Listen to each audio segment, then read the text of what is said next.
Hey everybody, my name is Akinola. Welcome back to a new episode of Under the Hood, the Rogue official podcast that takes you behind the mask and under the hood at the organization to find out what's going on with our players, with our staff, all that good stuff. I'm here with a new person that obviously we've never seen before. He's newer to the organization and new to me. I've never spoken to a Rocket League player or this person before, so I want to introduce Turinturo. And what's going on, man? How are you today? Hey, how's it going? It's going good. Let's just jump right into it. Rocket League.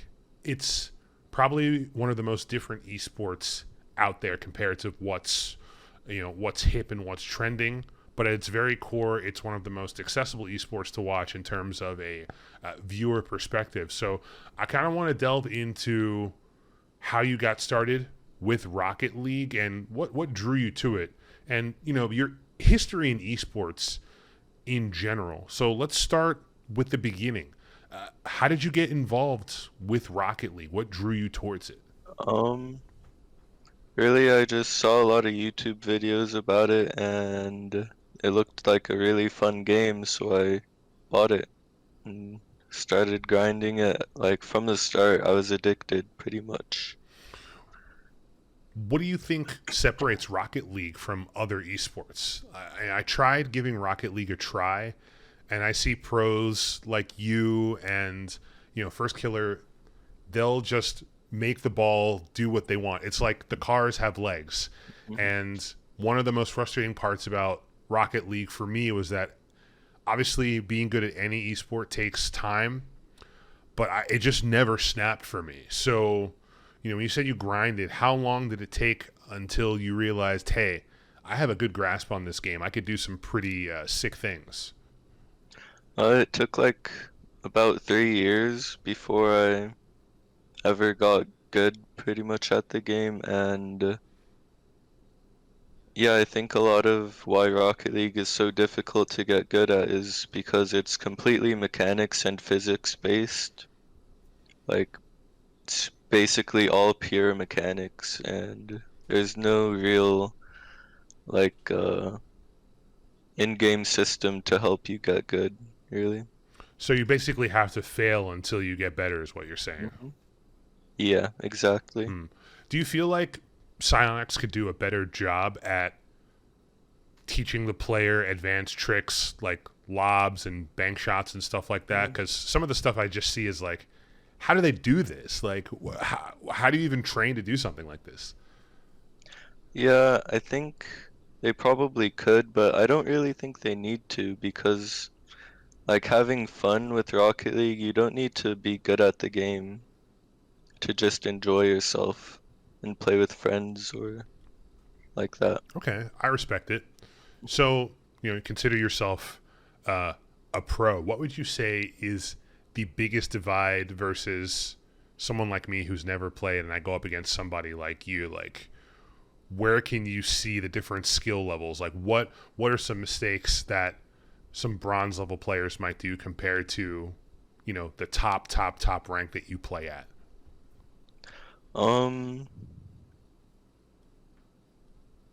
I don't know. I don't think there's anything specific that you can pin down. It's just how much time you get and put into the game, really, Of course. that you got good. Okay. Um, But no, go ahead. I'm sorry. like challenges or 50/50s, like that's a really big element to the game that a lot of newer players don't get is you want to control the ball off of those, not necessarily win it all the time. What would you say is the biggest mistake that new players end up doing when getting into competitive Rocket League? I mean, obviously, you've been doing this for a long time, and the game is still growing, but new people are playing every day. So, what's something that you wish you could have told yourself to save you some time on the Um, grinding? I'd say instead of focusing on mechanics too much, just focus on getting smarter at the game, you know? Smarter. 'Cause you're What do Mhm. you mean by smarter? Could you elaborate as to like is there like specific things that somebody should be doing or someone should be avoiding? Like avoiding making rotational mistakes or giving the opponent space on the field and controlling the ball when you need to at the right time Okay, is playing smart. nice. When you told your parents that you were getting into being, a professional esports player, how did they respond to that? Were they surprised? Were they Um, disappointed? Like, how did they take that? it was really weird at the start, 'cause they didn't really like how much time I spent into games. Like I was only allowed to play on the weekends for like 16 years of my life, you know? Mm-hmm. And when I told them that I was doing stuff with this, like it really just they started supporting me pretty much when the money came in. So they needed to Like, see that your time was turning into something that would benefit you, not that you were just sitting yeah. around playing video games for hours on end. Hmm. I feel that.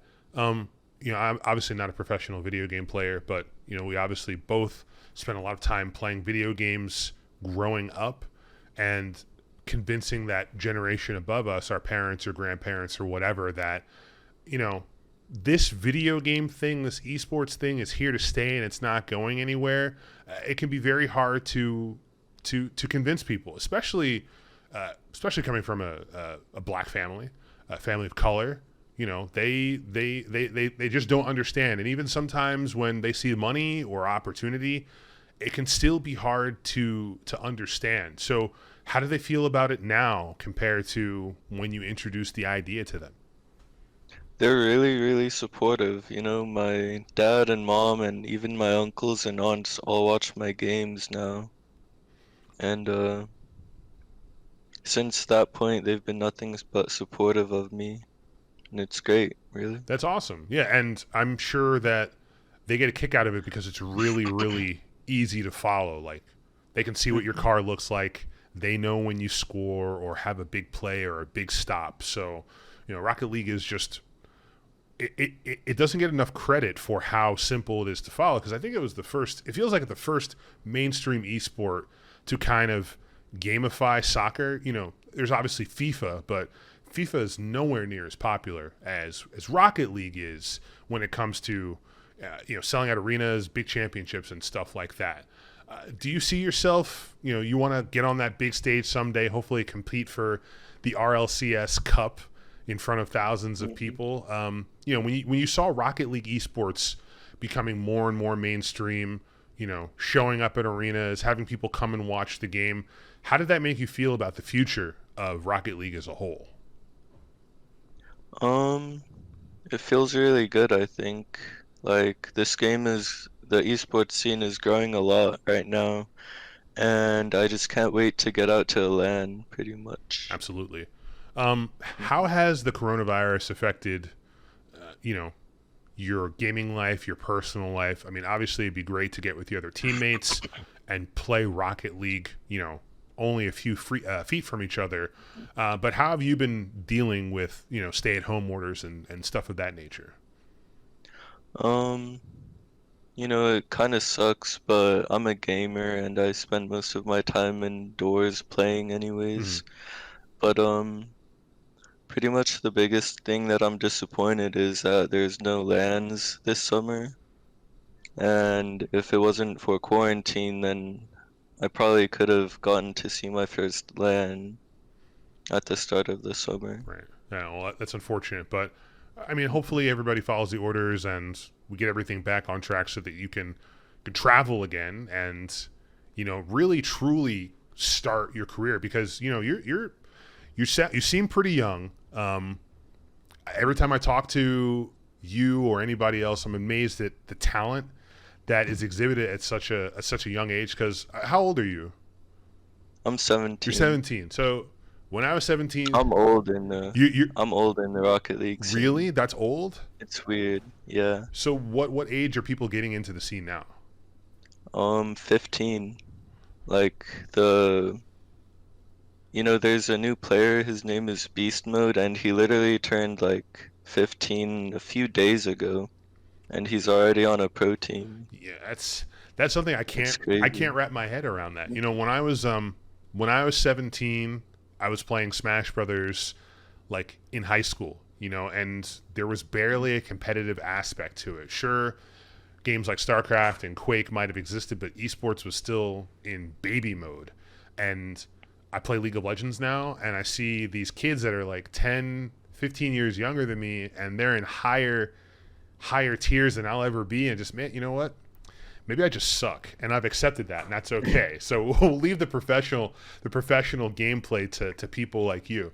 Um, when you're not doing Rocket League stuff, when you're not grinding rank, what do you like to do? Do you play other games? Um, Do you go outside? Like what do you do to just chill out and vibe?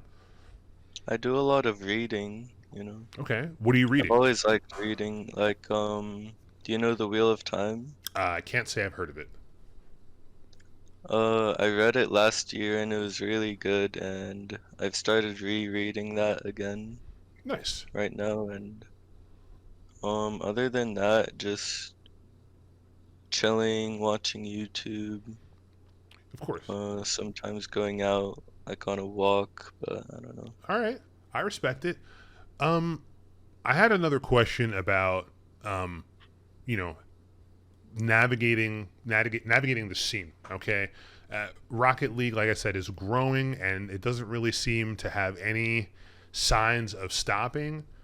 And you've got all of these young kids who are trying to become the next pro, become the next grandmaster, or whatever have you. And do you feel like there is a region in Rocket League that is more dominating than the other? Like I said, I don't really have any inside knowledge about Rocket League. So, you being from NA, is NA strong? Is Europe hmm strong? Like, what would you say is the strongest region, and why? Um, from the start, pretty much Europe dominated the Rocket League scene, but recently, in the past like 3 or so seasons, North America has been really strong.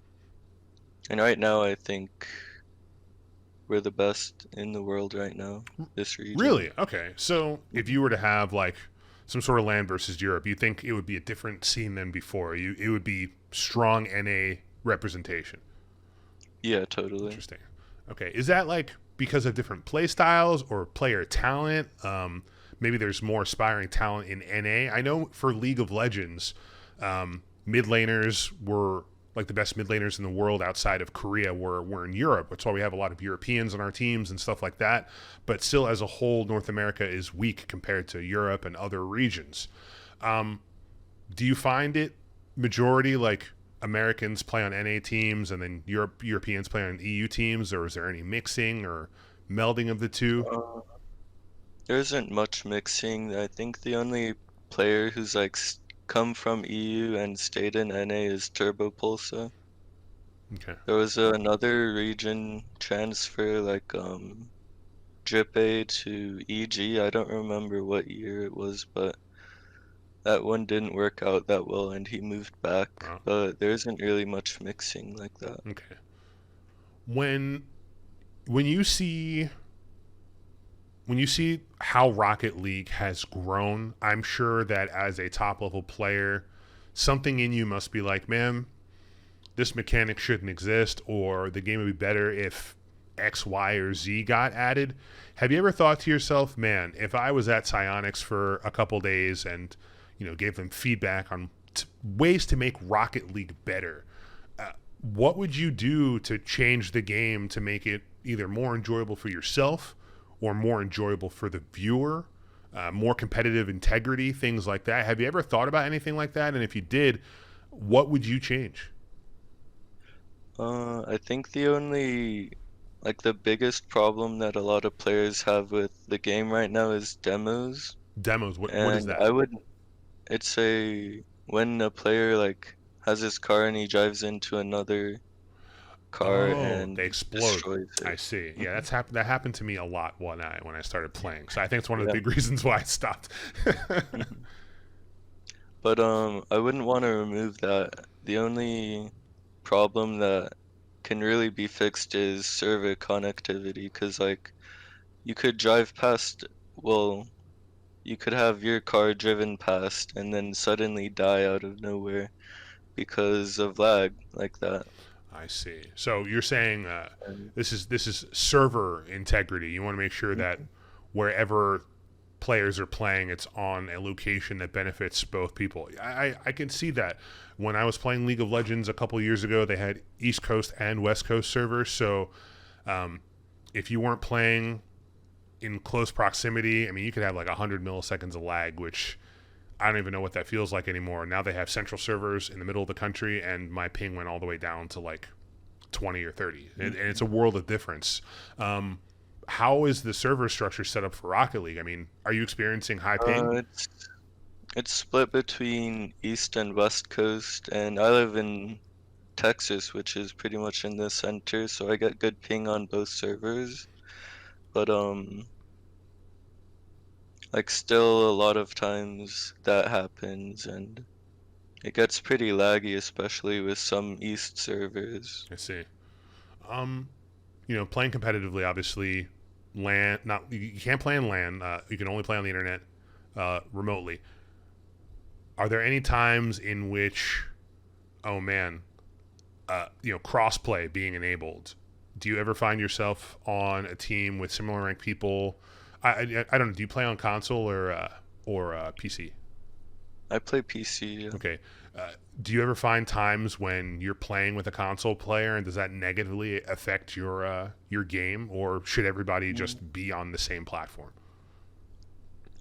It can affect the game, but I don't really think it's that big of a problem most times. Okay. I have a friend Adam that plays Rocket League, and he's not as good as you. I think he's like a diamond player, but he'll occasionally do these like showing off of skill where he'll do like a 2v1 and he'll still beat the two like of lower rank. Is that something that you could pull off easily? Like, how big is the skill gap between someone who's a pro like you and someone who's a noob? Like, do you feel like you could take on multiple people at once and exploit their Hmm. crappiness at the game, for lack of a better Yeah. phrase? Um, I think I could like 1v2 like a champ 3, that kind of skill difference, but as soon as you get to like the grand champ level or 1700 and Mm-hmm. MMR, like it gets really close and you can't beat them that No, I badly, see. you know? That's crazy. There's so much room in the arena, and only so much the car can do. Yet it blows my mind how you could do a 2v1. I can't really wrap my head around that. I'm still trying to visualize in my head how to drive the car, so I don't keep blowing myself up every damn time. But I'll have to work on it now that the game is going free to play. So let's talk about that going free to play. The game used to cost like 20, $30. Now Sonics is like, hey, we want to get as many people in here as possible. You can play the game. They have microtransactions. What are some of the things? How do you think that's going to affect the state of the game? Having more people jump on, not being affected by that paywall anymore. You think it's good for the game? Yeah, it should be good for the game. If they play their cards right, like it'll easily blow up, especially with the backing from Epic Games. And I'm excited because that just benefits me directly because it brings more money into the pro scene. Absolutely. And then other than that, I can only see a problem with servers again, because if there's more players and there's a heavier load on the Mhm. servers, which is never good Of course. for competitive play. Yeah. I feel like the company at times has grown faster than they can get used to, and they're always constantly playing catch up. But so far, so good. It seems like they're able to just meet demand. I really hope that they change that server thing soon, so that no matter where you are, you have better ping. I want to talk to you about being a pro player and being approached by teams, being approached by Rogue. So how did that, like, did you play on any other teams before playing for Rogue, and how do you navigate making sure that whatever team that you join, you're being, it's a fair deal for you. You know, so talk to me about how you got signed with us. Like, how did that work out? So before I signed to Rogue, I was on this team in the second tier of the pro scene called RLRS under Charlotte Phoenix, which is another org. And basically, at the very end, I played really good, and Rogue offered me, or rather, they offered my organization, Charlotte Phoenix, to buy me out. And basically, that went through, and I started playing for Rogue at the start of the off season. Nice. And I mean, do you like it here so far? Do you like your teammates? I mean, do you guys all vibe? Yeah, totally. Awesome. I really like playing for this team. Awesome. I mean, we're glad to have you. Any excuse for me to get into another esport so I can learn more about it. I mean, the gameplay that you guys do is crazy. I've seen some of the videos that you guys post and checked out your stream, and it just makes me feel old every time I see it. But this is good for the future because it's important that people your age are seeing the potential of esports, regardless of whether it's Rocket League or League of Legends or Rainbow Six or CSGO, whatever. Esport doesn't really matter. I feel like people that are given more opportunities to interact with this growing esports bubble is just better for everybody overall. Were there any other esports that kind of grabbed your attention, or has Rocket League really been the only one to just keep your focus the whole time? I mean, if you weren't playing Rocket League, would you want to be pro at something else, or only Rocket League? Before I started playing Rocket League, I got pretty deep into CSGO, and I played that for a while.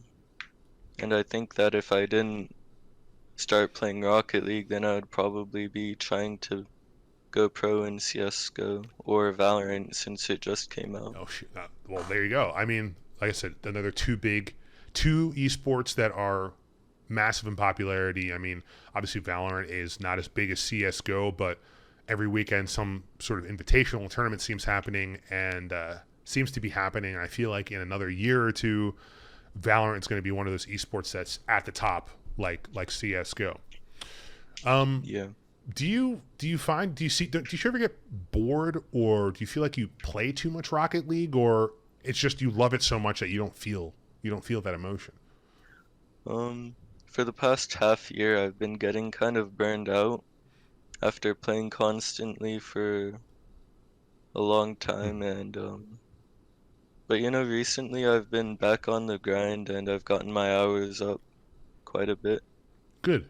which is good. Yeah, I mean, burnout is definitely something that's very real and unavoidable for a lot of pros because you're playing at a high level for so long.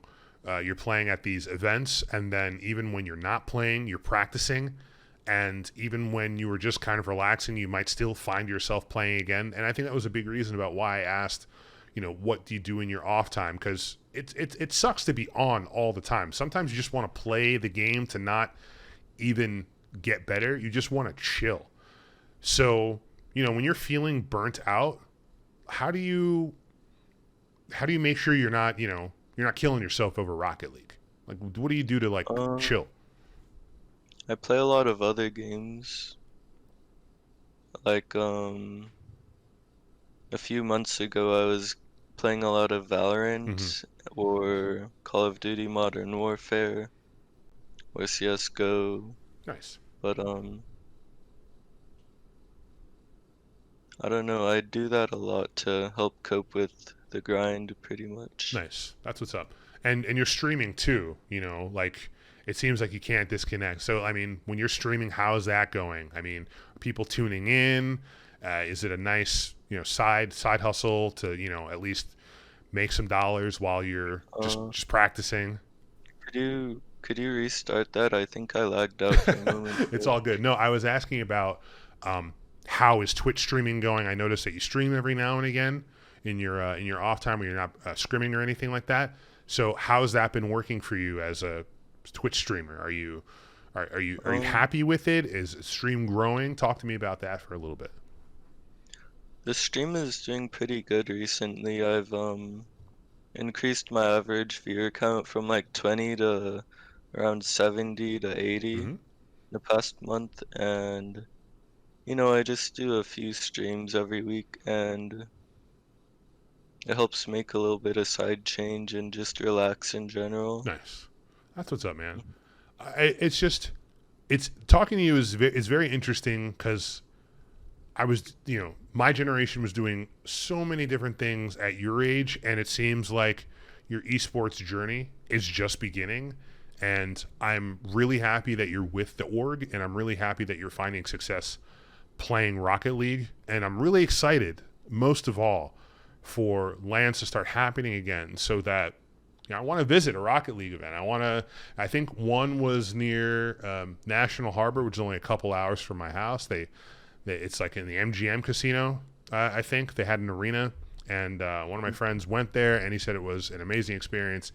And I just want to start going to more live events that for esports I don't necessarily am into as much as League, because I want to get into those. Have you ever been to any live esports events? Nope. Oh. And that's one of the reasons why I'm so excited to go to one. Yeah, I can't imagine how it must be to play in one versus being a spectator. The nerves are out of this world, but it seems like you would be able to handle them. You're composed, you know what you're doing, and I wish you nothing but the best in terms of grinding at Rocket League and just being the best player that you can be. Where can people find you on social media? Where can they find you on stream and stuff like that? Where can they find you on the internet? At Turinturo is basically my username for every platform that I use consistently. And yeah, check me out. I stream sometimes. All right. It's pretty chill. So everybody listening / watching, make sure you check out the kid. He's going places. All right, his Twitter handle is right there on the screen. But if you obviously can't see it, it'll be in the description and of the YouTube video and the podcast if you're listening on Apple Podcasts or Google Play Music or Spotify, what have you. I want to thank everybody for coming out for this episode. I hope you enjoyed it. I hope you learned a little bit something about Turinturo and Rocket League as a whole.